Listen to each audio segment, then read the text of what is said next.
नमो नमः प्रिय विद्यार्थियों।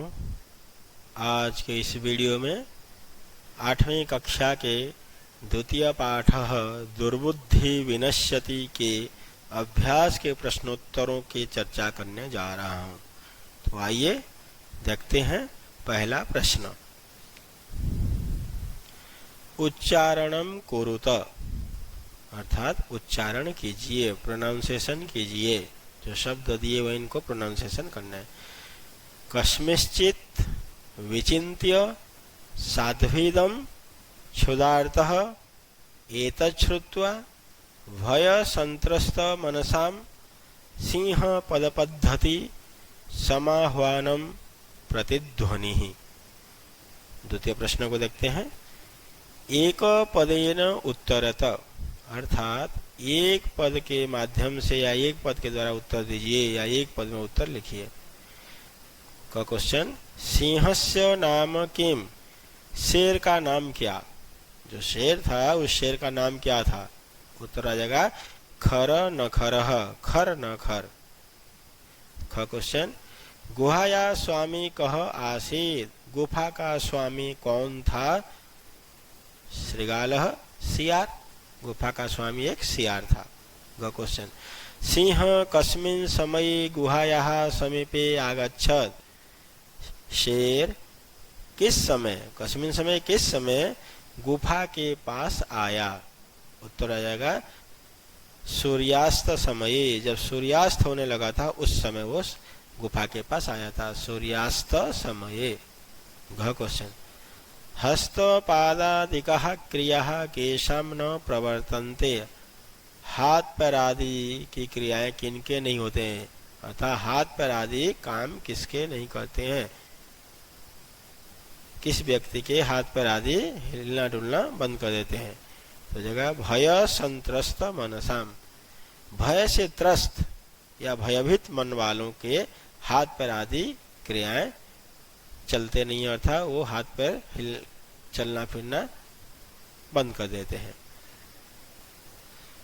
क्वेश्चन, गुहा केन प्रतिध्वनिता, गुहा गुफा किससे प्रतिध्वनित हुई।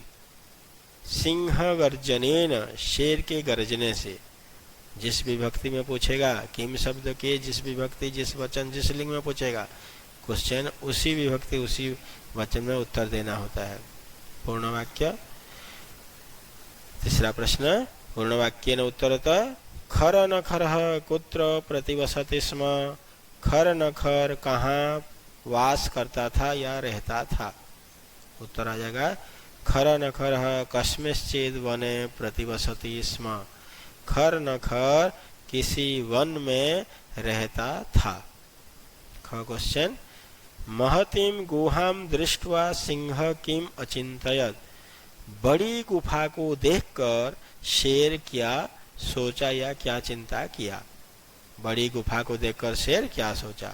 उत्तर आ जाएगा महतीं गुहां दृष्ट्वा सिंह अचिंतयत्। पहले क्वेश्चन का पार्ट, महतीं गुहां दृष्ट्वा, महतीं गुहां दृष्ट्वा सिंह चिंतयत् नूनम् एतस्यां गुहायां रात्रौ कोऽपि जीवो आगच्छति, अतः अत्रैव निगूढो भूत्वा तिष्ठामि।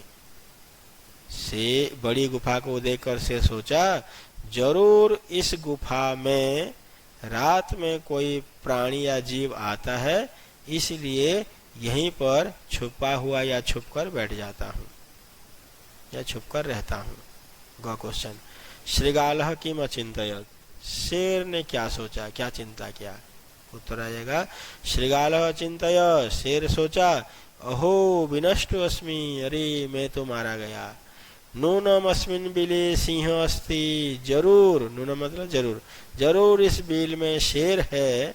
इति तर्कयामि, ऐसा मेरा विचार है, ऐसा मेरा मानना है। तत् किम करवाणि, तो मैं क्या करूं, ये उसने सोचा था। घ क्वेश्चन, श्रृगालः कुत्र पलायितः, श्रृगाल सियार कहाँ भाग गया। श्रृगालः दूरम पलायितः, श्रृगाल बहुत दूर भाग गया। गुहा समीपम आगत्य, तीन शब्द, गुहा प्लस समीपम प्लस आगत्य। गुफा के पास आकर सियार क्या देखता है।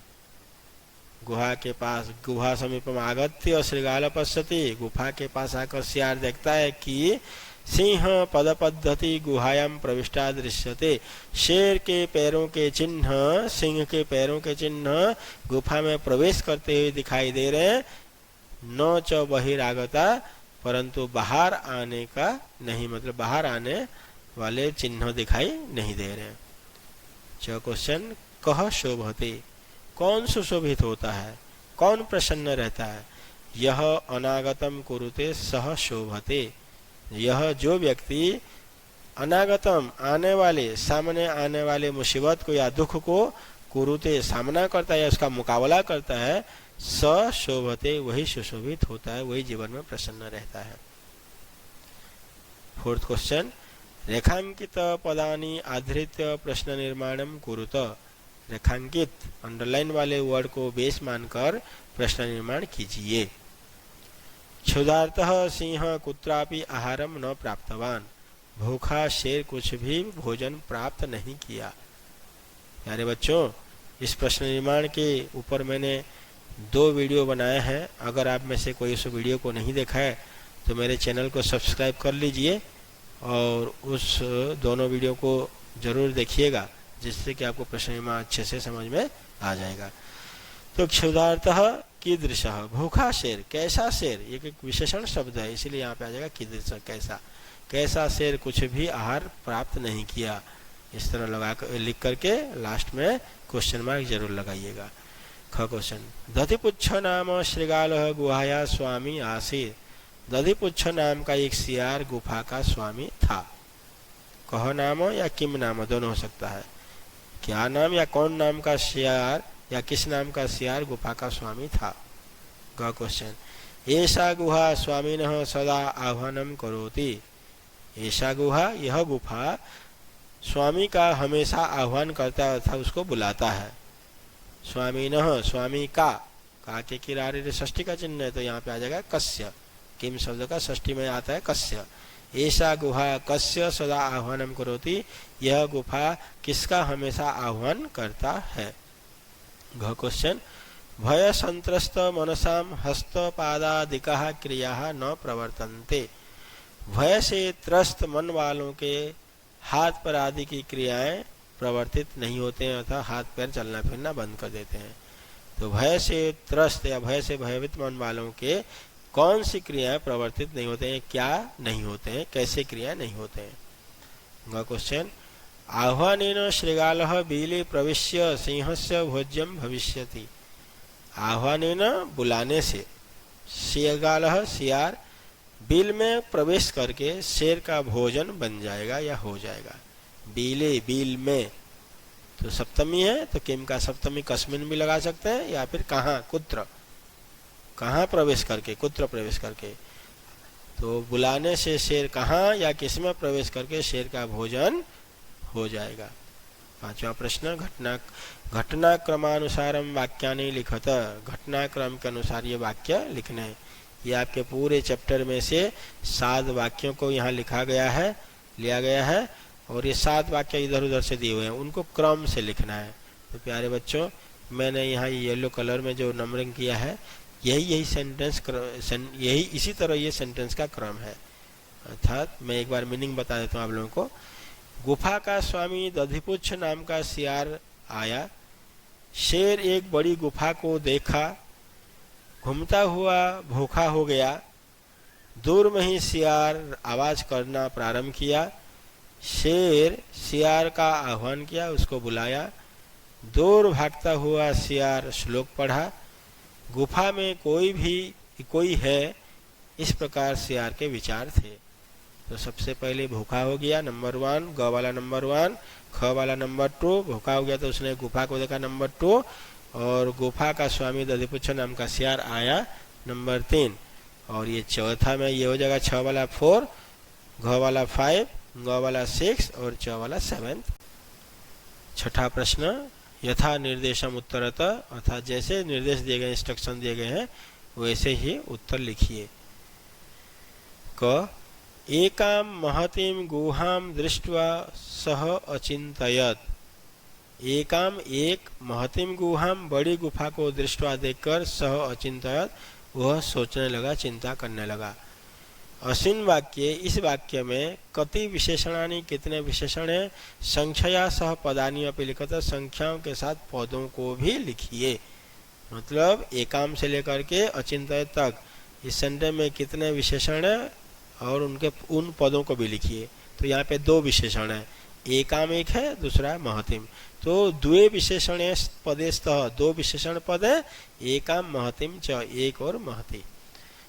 ख क्वेश्चन तदहम तद प्लस अहम तदहम अस्य आह्वानम करोमि, तो मैं इसका आह्वान करता हूँ, इसको बुलाता हूँ। अत्र मतलब यहाँ से लेकर के यहाँ तक, अत्र इस वाक्य में अहम इति पदम कस्मै प्रयुक्तम, अहम पद किसके लिए प्रयोग किया गया है? तो शेर के लिए, क्योंकि शेर ने बोला था मैं इसका आह्वान करता हूँ। शेर के लिए चतुर्थी है, तो शेर का सिंह चतुर्थी व्यक्ति वचन में जगह सिंहाय। क्वेश्चन यदि तुम मामनो आह्वयसी, असिन वाक्य कर्तृपदम किम, ये यदि से लेकर के आह्वयसी तक ये जो वाक्य है, इस वाक्य में कर्तृपद मतलब नाउन, कर्ता कौन है? तो हो जाएगा त्वम। अगर तुम मुझे नहीं बुलाते हो, बुलाने का काम कौन कर रहे? त्वम कर रहे, तो त्वम हो जाएगा कर्ता। सिंह पदपद्धति गुहायाम प्रविष्टा दृश्यते, असिन वाक्य क्रियापदम किम, क्रियापद मतलब होता है जो धातुर वर्ब, उनको क्रियापद बोलते हैं। तो सिंह शेर के पैरों के चिन्ह गुफा में प्रवेश करते दिखाई दे रहे थे, तो यहाँ पे दृश्यते ये क्रियापद है। वह क्वेश्चन वने अत्र संस्थ समागता जरा, अत्र वने यहाँ वन में रहते हुए, जरा मतलब बुढ़ापा, समागता आ गया। इस वाक्य में यहाँ से लेकर के यहाँ तक, इस वाक्य में अव्यय पदम के अव्यय पद कौन सा है? तो हो जाएगा अत्र। अव्यय उसे कहते हैं जिसके लिंग रूप विभक्ति वचन नहीं चलते हैं, वो सब अव्यय कहलाते हैं। देखिए 7वां प्रश्न, मंजुषातः अव्यय पदानि चित्वा रिक्त स्थानानि पूरयत, मंजुषा में से ये जो ब्रैकेट में दिए हुए हैं, इसमें से सारे अव्यय पदों को चुन चुन करके रिक्त स्थानों को पूरा कीजिए। ये कहानी है, कहानी में कौन सा अव्यय कहाँ पे लगेगा, उसको सही ढंग से या अच्छी तरह से उसको कहानी को समझ करके सही अव्यय भरने हैं। एकस्मिन वने डैश व्याधः जालम विस्तीर्य डैश स्थित, एक वन में डैश शिकारी जाल फैलाकर बैठ गया। तो जगह एक वन में कोई शिकारी, क्वेश्चन माने कोई शिकारी जाल फैलाकर दूर में बैठ गया। क्रमशः आकाशा सपरिवार कपोतराज डैश आगच्छत्, धीरे से आसमान से परिवार के साथ कबूतरों का राजा आया, नीचे आया। डैश कपोता तंडुला न पश्यन, कबूतरों ने चावलों को देखा, और डैश तेसाम लोभ जाता, फिर उनके लालच हो गया। मतलब यदा जब कबूतरों ने चावलों को देखा तब उनका लोभ हो गया, मतलब उन्हें लालच आ गया। परम राजा सहमत न आसीत, परंतु राजा सहमत नहीं था। तस्य युक्ति आसे, उसकी ये शर्त तर्क थी यदि वने को अपि मनुष्य नास्ति, अगर वन में कोई भी मनुष्य नहीं है, डैश वने यदि वन में कोई मनुष्य नहीं है, डैश कुतः तंडुलानाम संभव, तो चावलों का संभव कहाँ से है? तरही तो चावलों का संभव कहाँ से है, मतलब चावल कहाँ से आएंगे। डैश राज्ञः उपदेशम अस्वीकृत्य कपोतः तंडुलान खादितुम प्रवृत्तः जाले डैश निपतिता, डैश राज्ञ राजा के उपदेश को न मानकर कबूतर चावलों को खाने के लिए तैयार हो गए, जाल में गिर गए। मतलब परंतु राजा के उपदेश को न मानकर, अस्वीकार करके कबूतर चावलों को खाने के लिए तैयार हो गए और जाल में बंध गए या गिर गए। अतः उक्तम, इसलिए कहा गया डैश विदधित न क्रियाम, क्रियाम काम को करना नहीं चाहिए, सहसा मतलब अचानक, इसलिए कहा अचानक किसी काम को नहीं करना चाहिए। तो प्यारे बच्चों, ये हमारा ये दूसरा चैप्टर का प्रश्न उत्तर समाप्त हुआ। Thank you. जयतु भारतम, जयतु संस्कृतम, नमो नमः।